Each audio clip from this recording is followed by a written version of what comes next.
Bienvenido, buenas tardes. Muy buenas tardes, un saludo a usted, Andrés, a todos quienes nos siguen. Mire, definitivamente estas manifestaciones, esta paralización deja lecciones absolutamente a todos, ¿no? Total. Incluso al gobierno nacional. Pero no es tan adecuada la narrativa de decir que no se les ha escuchado, no ha habido atención, no ha habido una respuesta efectiva o pronta del gobierno. Mire que en la primera semana en donde se anunciaron, empezaron las paralizaciones, el presidente firmó tres decretos tratando, dos de ellos de aliviar la situación económica con medidas compensatorias para especialmente los ecuatorianos más vulnerables Ujú, y un decreto que declaraba en emergencia la salud. ujú. A la siguiente semana se firmó otro decreto bajando el precio de los combustibles y durante todo este tiempo, Andrés, todo este tiempo, el gobierno ha estado contactándoles, tratando de dialogar con ellos, tratando de encontrar una vía, una interlocución, la cual tengo que decirla públicamente, no fue fácil y hoy día también se vio que en la dinámica de los pueblos y nacionalidades indígenas toman las decisiones de manera colectiva. Así es. Y eso complicó el hecho de que ellos nombren una comisión para sentarnos, para hacer una agenda de trabajo, para ver en qué podíamos coincidir, qué puntos el gobierno, incluso sin necesidad de que haya habido una paralización, ya los había atendido. Por ejemplo, el tema de los créditos que les interesaba, Mm, del oxígeno que interesaba a muchos ecuatorianos que están complicados en la banca. Sobre las acciones, por ejemplo, el presidente el año pasado, ni bien se posesionó, firmó un decreto para sacar a 1.700.000 ecuatorianos de la central de riesgos. ujú. En febrero de este año lanzó este crédito a 30 años plazo, al 1% de interés. Es decir, han habido acciones que a lo mejor no eran lo que ellos pedían. Por ejemplo, en este caso ellos pedían Claro, una moratoria claro. de un año Del sistema a financiero todos los créditos de la banca pública, y privado. banca privada Mm. y de cooperativas, lo cual definitivamente no se podía hacer, no permite la ley, ni tampoco, y además ponía en riesgo al sistema financiero, por Ok, ponerle un ejemplo, pero, Andrés. viceministro, pero de todas maneras hay otros detalles, ¿no? Porque recordemos lo que ocurrió en noviembre del año anterior en las declaraciones de Juan Manuel Fuertes, por ejemplo, cuando él dejó el cargo. Él dijo que había estado trabajando justamente en el tema indígena y que él había preparado una serie de respuestas, justamente un día antes las entregó. Y él dijo que alguien en el gobierno pensó que eso no era importante y por lo tanto ahí quedó. Es decir, lo que usted dice tal vez confirmaría que no se atendieron los puntos que ellos tanto reclamaban. Y el tema, por ejemplo, también del estado de excepción en salud. La ministra de Salud en varias ocasiones dijo públicamente que no hacía falta, que no había los elementos para declarar en estado de excepción o de emergencia. Y entonces allí viene esta suerte de mensajes que finalmente dan al traste con la realidad. A ver, en la primera parte Ujú, será el ex subsecretario de Gobernabilidad quien responda, él tenía a cargo esa gestión. ujú, Y habría que preguntarle por qué en 8 meses en su gestión con las organizaciones sociales que ujú. tiene la Subsecretaría de Gobernabilidad sucedieron esos temas. Yo no podría dar respuesta a lo que él ha dicho y ha mencionado sin decir nombres, ¿no? Yo lo Ujú. que le tengo que decir es los hechos. En el tema de salud, eh, mire, eh, la declaratoria de emergencia en la salud que es un tema que no se puede poner una venda en los ojos del gobierno. Hay unidades de salud que están complicadas, Mm, pero también hay unidades de salud que están funcionando bien. ujú. Entonces, ¿cómo se ha canalizado eso? El presidente decreta el estado de emergencia en la salud pública del país y la ministra de Salud, en este caso con un acuerdo ministerial, según cada una de las unidades, porque puede haber unidades de salud que tengan problemas en equipamiento, otras en insumos, otras en medicamentos, otras en infraestructura, canaliza según la autonomía de cada una de esas unidades de salud, porque también hay que decirlo, no todo está mal, hay cosas que funcionan bien, pero repito, esto nos deja lecciones a todos. El gobierno no es que quiere decir que aquí no ha pasado nada. Nosotros entendemos, comprendemos y asimilamos esta reacción de luchas que pueden ser legítimas, de luchas que tienen que ser analizadas desde el gobierno para potenciar, hacer más efectivo el llegar a estos sectores sociales, especialmente la ruralidad. Y si he escuchado, Andrés, si he escuchado, mire que hoy día, en esta reunión que se tuvo, incluso al final se recibió insumos a último momento Sí, sí. para incluirlo en esta acta que se firmó de parte de los dirigentes de los pueblos y nacionalidades y del ministro de Gobierno Francisco Jiménez en representación del presidente de la República. Quiero insistir con el tema del olfato político, viceministro, porque este tema era un secreto a voces, es decir, que iba a ocurrir una paralización, que los indígenas estaban insatisfechos, pero el gobierno permanentemente parecía minimizar el tema, o no tener interlocutores válidos o eficientes de forma de impedir que finalmente llegamos. Es que el saldo para el país es muy alto, viceministro, es decir, creería que no es cuestión de minimizar. Bueno, sí, finalmente ya han cedido, yo reconozco que el gobierno ha tenido una actitud ya en función de país, reconociendo la mayoría de las peticiones de los indígenas, pero caramba, que pudimos haberlo evitado, y creo que es momento tal vez también de reconocer, hacer un mea culpa. Aparicio Caicedo ponía un tuit que con humildad había que reconocer los errores del gobierno. Creo que hay que empezar por allí también, viceministro, ¿no? Absolutamente de acuerdo, absolutamente de acuerdo. Eh, en, Se tiene que escuchar, se tiene que asimilar y se tiene que dar un golpe de timón a las cosas que no están bien. Pero también tiene que saber la ciudadanía, Andrés, que las 2 veces que recibió el presidente de la República en Carondelet al presidente de la CONAIE, a más de 50 líderes indígenas, y dejaron ese pliego de pedidos, algunos con problemáticas estructurales de años, Claro. que no se van a solucionar en mesas de 2, de 3 horas, que van a necesitar un trabajo sostenido y políticas públicas sostenidas para que funcionen a lo mejor de años o a lo mejor de varios gobiernos. Por ejemplo, el tema del Instituto Ecuatoriano de Seguridad Social, que está mencionado en uno de los puntos.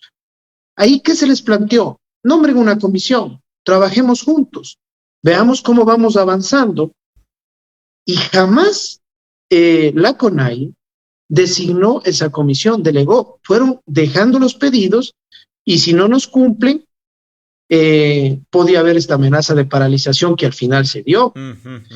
Entonces, eso tiene que saber la ciudadanía, que eso no se construyó en el ejercicio de gobernabilidad, que es la corresponsabilidad de cada sector. ¿Quién más que ellos? Claro. Que conocen, por ejemplo, la realidad del campo, de la agricultura, de los insumos agrícolas, de los créditos, para poder plantear sus necesidades. Por ejemplo, ahora nos decían, por ejemplo, los indígenas de la Amazonía, no nos sirve a nosotros el crédito como está planteado, ese de 30 años al 1%, porque nos piden escritura y nosotros vivimos en terrenos comunitarios. Claro, claro. Entonces, de ese tipo de cosas hay que dialogar, hay que ver cómo se cambia. Okay.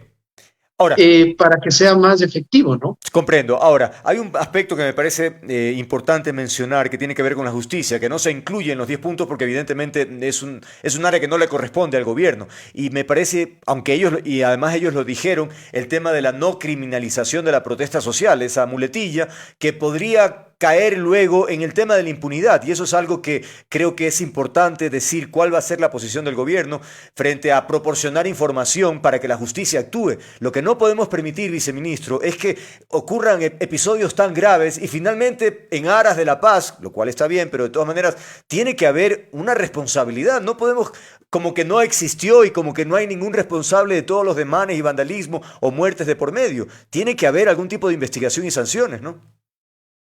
Así es, Andrés. Mire, el peor mensaje que puede darse en una sociedad es el mensaje de impunidad, que se pueden cometer delitos y que no haya sanciones.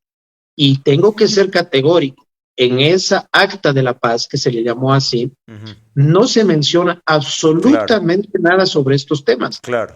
Aquí tiene que haber responsables de tomas de edificios públicos, de daños a la propiedad privada, de quemas de patrulleros, de fallecidos, de heridos. Tiene que hacerse Pero investigaciones. claro, Y no podemos nosotros, y no podíamos, en un acta, decir aquí no ha pasado nada y por un tema de reconciliación nacional no se va a investigar estos temas. No, se tienen que investigar, muchos de ellos ya están en la fiscalía.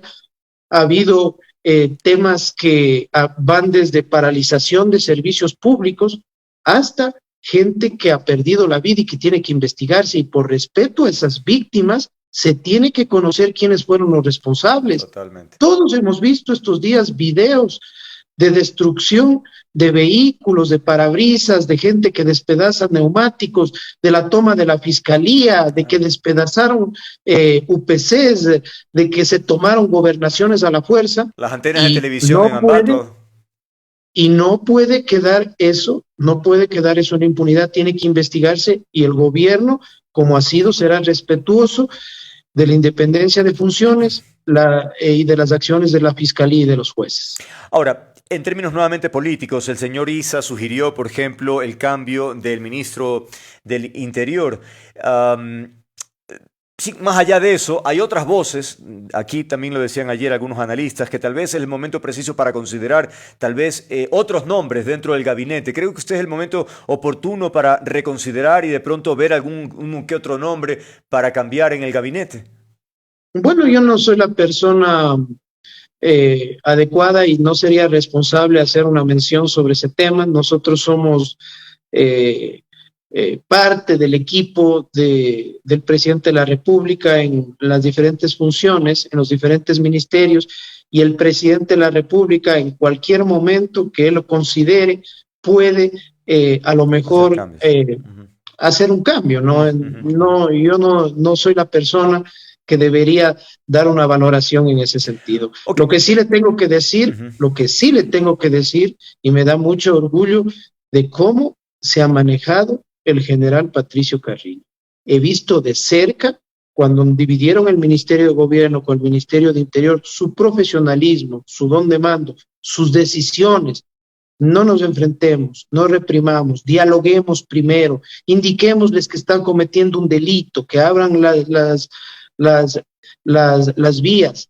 La policía y las Fuerzas Armadas no salió a atacar, pero cuando habían desmanes había que repeler para evitar mayores complicaciones al orden público. En episodios como estos es difícil complacer a todo el mundo tiene un pero, ¿no? En este caso concreto, escuchábamos en su momento al ministro Carrillo decir que Fuerzas Armadas y Policía defendieron a la ciudad de Quito, pero la ciudad de Quito quedó devastada después de la presencia de los manifestantes. Entonces uno dice, caramba, hubiésemos esperado un poquito más. Pero bueno, usted dice que efectivamente también hubo más prudencia, pero insisto, hay quienes han calificado a las acciones del gobierno durante estos 18 días como un gobierno pusilánime, es decir, que no tomaba decisiones más oportunas, que tuvimos que esperar ya al último, el desangre casi total, para que entonces hubiese ya la urgencia de solucionar este tema. Por allí habrá que hacer algo, viceministro. A ver, mire, y por eso se aprobó esta ley del uso progresivo de la fuerza en uno de los artículos que permite a que la fuerza pública, en caso de que haya riesgo de lesiones o riesgo de muerte, tome acciones más contundentes.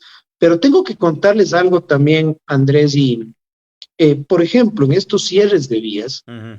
en la gran mayoría había niños, habían madres con niños, habían adultos mayores, y habían, se ponían a veces a cocinar ahí a la vera del camino. Uh -huh. No son decisiones sencillas como de decir, a ver, para abrir la vía, saquen sus fusiles y disparen. No, se trata de una manifestación y hay que tener mucha prudencia porque somos ecuatorianos, somos seres humanos y un enfrentamiento y un desangre no era lo adecuado. Mire que en estos días hay fallecidos, hay heridos, manifestantes y también fuerza pública, policías y militares. Uh -huh. En todo caso, luego en la parte política también hablemos un tanto del Congreso. Estamos hablando de la Asamblea, en fin, más 80 por lo menos votos de asambleístas quieren que el presidente no esté en ese cargo. Vaya que va a ser complicada entonces esa tarea de cara a 3 años más. Es decir, habrá que seguir buscando acercamientos con la oposición en la Asamblea, viceministro. Pienso que dentro de estas manifestaciones lo peor que le pudo pasar a este tema es que se contamine políticamente. Es decir, había luchas legítimas sobre varios de estos pedidos que debían ser atendidos, pero cuando hubo la contaminación política y aparecieron muchos políticos frotándose las manos y queriendo aprovecharse de esta situación, que no iba a solucionar la problemática, es decir, destituyendo al presidente de la República, no es que se iban a solucionar los problemas, sino más bien buscaban este escenario que si bien es constitucional, lo permite, pero quisieron ellos provocar la destitución del presidente de la República, tratando de encuadrarle en una conmoción social a nivel del país. Yo saludo más bien lo contrario, los asambleístas que sin ningún tipo de pedidos, de pactos, decidieron respaldar la institucionalidad y que el gobierno se siga manteniendo. Más bien lo que hay que investigar es lo que se ha dicho, asambleístas que han sido amenazados, sobornados, así es. asambleístas que recibieron llamadas telefónicas y han sido presentadas las denuncias en la fiscalía, incluso en la sesión de la asamblea en donde se votó, hubo este tema, por decirlo menos oscuro, de votos que no coincidieron con la voluntad de asambleístas en el momento de ejercer su pronunciamiento. Bueno, solamente para cerrar el tema anterior que usted mencionaba a propósito de la precaución que hay que tener cuando hay niños de por medio, fíjese usted que el Comité de Derechos del Niño de la ONU mencionó justamente que ha llamado la atención a propósito de las protestas aquí en el Ecuador porque se dispararon gases lacrimógenos y perdigones contra grupos de manifestantes entre los que había niños. De manera que son temas que habrá que buscar de lado y lado, ¿no? Porque evidentemente también hay oficiales o miembros de Fuerzas Armadas con perdigones y eso evidentemente proviene de manifestantes, sean correístas, sean infiltrados, sean lo que sea, pero hay evidencia de perdigones también uniformados. Es decir, todo ese tipo de cosas hay que investigar, viceministro. Absolutamente, si es que a lo mejor ha habido acciones que no han sido las adecuadas de la fuerza pública, también tiene que investigarse, ¿no? Algo que también tiene que saber la ciudadanía es que aquí hubo financiamiento, y hubo financiamiento para explosivos, hubo financiamiento para movilización, hubo financiamiento para que se den muchos actos vandálicos de gente que era pagada para que esté generando esos actos, yo diría, de terrorismo y de violencia en muchas ciudades del país, y toda esa documentación, todos esos temas han sido recopilados y se van a poner a órdenes, y algunos ya se han puesto a órdenes de la Fiscalía para que se investigue. Recordamos que en el primer conversatorio entre el gobierno y los miembros indígenas, el ministro Jiménez pidió confianza. Dijo, yo sé que ustedes es difícil, pero quiero que confíen en el gobierno. Luego vino que la marginación a propósito del episodio en Shushufindi, pero también será un trabajo importante recuperar, si es que algún momento hubo esa confianza, recuperar esa confianza para de aquí en adelante, porque insisto, son 3 años más y por lo tanto deberíamos mejorar este clima, no sé que después de 3 meses tengamos nuevamente problemas, viceministro. Así es, mire, la gestión del ministro Jiménez, no por ser parte del equipo, sino porque he estado de cerca viéndole su liderazgo y su trabajo personal frente a estas reuniones, a estos acuerdos que se han negado, ha sido un puntal importantísimo para ello. Y miren, el tema que se haya puesto plazos a esta acta es importantísimo. Tiene que haber resultados en 90 días. Claro. Y a ellos ellos tienen que poner comisiones para estas mesas de trabajo y va a haber garantes. Eso es importante. Pienso yo, Andrés, que de octubre del 2019, del último levantamiento que hubo de los pueblos y nacionalidades indígenas, quedaron heridas, y heridas que no se cerraron nunca. Claro. Se derogó en un acto público el decreto por parte del expresidente Lenín Moreno y a los pocos meses se volvió a incluir ese decreto. Es decir, hubo una suerte también de engaño en el anterior gobierno y lo más importante que tenemos, no los funcionarios públicos, los seres humanos, es la palabra. Y hay que honrar esa palabra, hay que honrar esos compromisos, estamos dispuestos a ello y creemos que esas heridas deben cerrarse porque si no se cierran, se infectan y pueden causar más daño. Por cierto, en torno al presidente de la Asamblea, Virgilio Saquicela, el día de hoy hizo un pronunciamiento público, está en todas las redes sociales, haciendo una explicación de su rol tan sui generis, ¿no? Como intermediador o mediador y luego votando en contra del gobierno. Y él dijo que más allá de eso, él está dispuesto a seguir conversando con el gobierno o con quien sea. Es decir, ustedes van en la misma línea.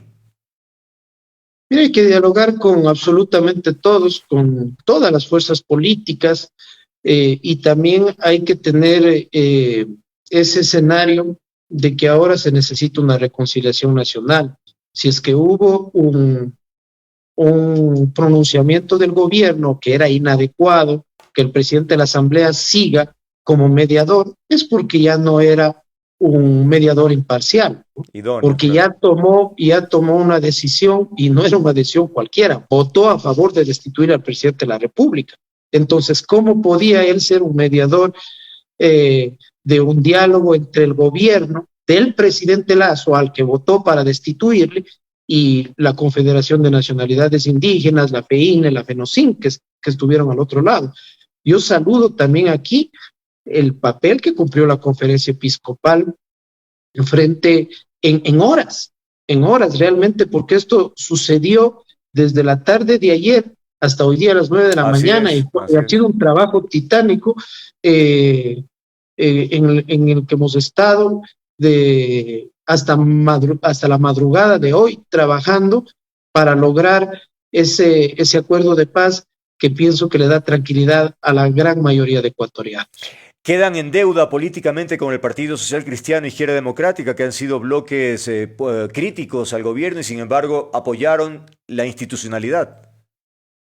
Y yo voy a ir más allá. Esperemos que exista la posibilidad de llegar a acuerdos, no solo por este tema, sino acuerdos en una agenda legislativa con esas bancadas, en el tema económico, en el tema laboral, en el tema también de las iniciativas válidas que puedan tener estas bancadas, porque al final del día, al presidente de la República lo que le interesa es una asamblea que canalice las iniciativas para su plan de desarrollo nacional, el plan que tiene que llevarlo al frente de la presidencia de la República, y también necesitamos nosotros tener esa posibilidad de diálogo y esperemos que se dé. Mire que una muestra de que la asamblea sí puede sintonizarse con una necesidad urgente del pueblo ecuatoriano fue el voto por la ley del uso progresivo de la fuerza,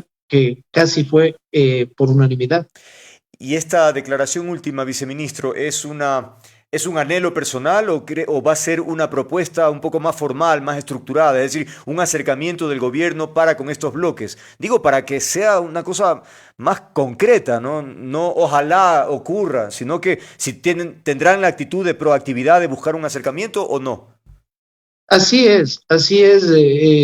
Siempre, repito, nosotros valoramos la posición de las dos bancadas y también de la bancada del Acuerdo Nacional. Recordemos que Izquierda Democrática, como bancada orgánica, Partido Social Cristiano y la bancada del Acuerdo Nacional, en donde no solo está, creo, están asambleístas independientes, incluso algunos asambleístas de Pachacute, decidieron apostarle a la institucionalidad y no a la destitución del presidente de la República. Y esperemos, nosotros como Ministerio de Gobierno tenemos esa responsabilidad también de articular con las otras funciones del Estado y que podamos tener mejor trabajo con la Asamblea Nacional y con estas bancadas. Bien, muchísimas gracias. Ha sido el viceministro de Gobernabilidad, Homero Castañer, analizando este importante Gracias a episodio. ustedes. Gracias a usted por haber estado aquí con nosotros.